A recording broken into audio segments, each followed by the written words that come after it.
Well, this is great. There are empty seats here, which means we've already innovated out some of the unnecessary people. I'm glad you laughed at that because that's really my subject for today. The sharing economy is all about efficiency. The new economy is all about efficiency.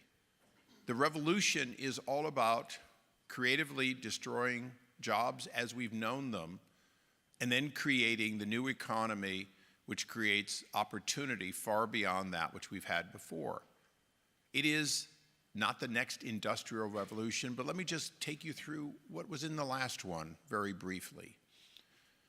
At the dawn of the previous century, late 1800s, more people worked in agriculture than any other single profession. But people were moving to the industrial economy, and vast numbers were there. There were more people per car then than per 100 cars today on the production line. What happened? Those manufactured goods caused us to go from nearly half of our economy being agriculture to about 1% being agriculture today and feeding us more, better, perhaps too well, every day. So have we suffered by destroying 49 or 98%, depending on how you look at it, of all agricultural jobs? I don't think so. The reality is taking people off the farm gave them the opportunity to go to the factory. By the time Henry Ford famously created the production line and destroyed hundreds of thousands, if not millions of jobs that would have been created, assuming everyone could afford a car, wanted a car, and bought a car as inefficiently made as they were in the beginning.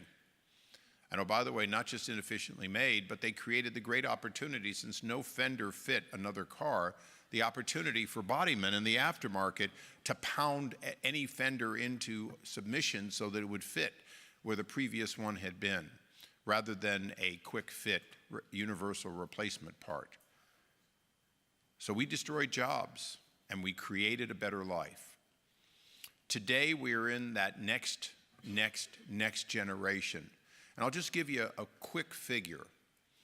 Last night, it happened to be at the Internet Awards dinner, a number was put out.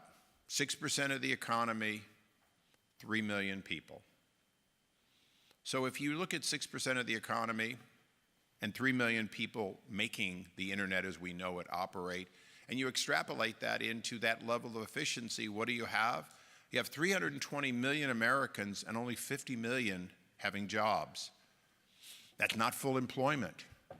But ask yourself every day, the 3 million people who deliver us the goods and services of the Internet and then allow us to deliver the goods and services, Airbnb without the Internet, Lyft and Uber without the Internet wouldn't work.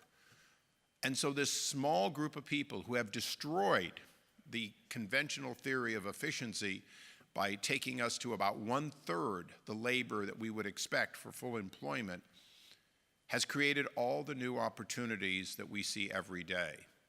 The sharing economy is going to do the same thing.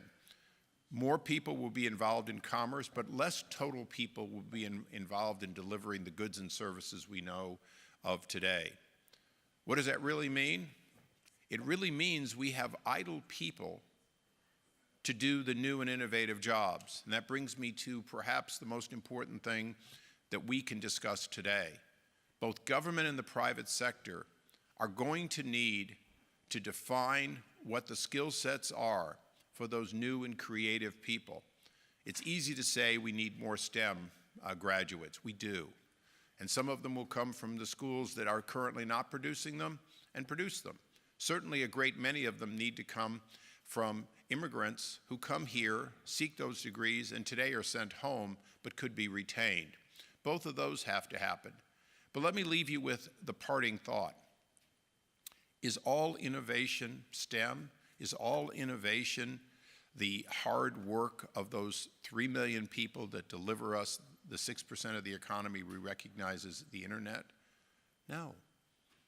The next generation will also include the minds of creativity of new services, new entertainment, and the new products that we will have the leisure time to produce. And that's the story of mankind's advancement. I certainly hope, for one, that when we can sequence the DNA with great detail of every single American, that we will create the innovative solutions for a longer and better life. And some of it will be created by people with the hard science. But some of them will be created with the creative people who ask the question of, how do we fix these problems? How do we take advantage? Last but not least, America in this century is going to increase our life expectancy by all accounts by more than a decade. The real question for me is, how will we increase the ability of productive people to add to the economy? How will we take advantage of the person who today retires because the job is hard, but tomorrow, still with the creative genius and experience, will create those new and innovative products, not necessarily in their teens or 20s, but perhaps in their 60s or 70s. And I close with that because that's where I am in life. And I want to thank all of you for being in those various stages of innovation and being here to talk about not creative destruction, but the reduction in the jobs necessary, the people necessary to create the products of the future. So thank you, and let's keep up the good work.